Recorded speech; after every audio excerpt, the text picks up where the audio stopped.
মোটামুটি ভালো লাগছে। এটা আসলে ওই যে দুষ্কৃতীরা কিভাবে সবাইকে ঠকায়, বিশেষ করে কক্সবাজার অঞ্চলে যেগুলা হয় ওইটার ভিত্তিতেই মনে হয় কাহিনীটা। একটা তামিল ভাইব আছে, সবকিছু মিলে ভালো ছিল। ভালো ভালো অনেক ভালো হয়েছে, গানগুলো অনেক সুন্দর ছিল, সব মিলে অনেক ভালো, দারুণ।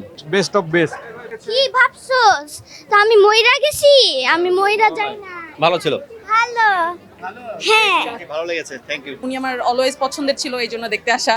এত দারুণ গল্প, যেটা কিনা আমাদের বাংলাদেশের একটা কৃষ্টি কালচার পুরোটা উঠে এসেছে। সাসপেন্স দিয়ে পুরো মুভিটা ভরা ছিল, যেটা আমি এক্সপেক্ট করতে পারি নাই। মুভির শুরুতে একটা একরকম ভেবেছিলাম, পরে শেষের দিকে আরেক রকম। খুবই সুন্দর, সবাই চমৎকার, সবাই দেখবেন, আশা করি ভালো লাগবে। একটু স্লো ছিল বাট খুবই সুন্দর ছিল। খুব ভালো, খুবই ভালো। ভালো, মেকিং ভালো। ডাইরেক্টর অফ ফটোগ্রাফি, তারপরে লাইটিং এর কাজ খুবই ভালো করছে।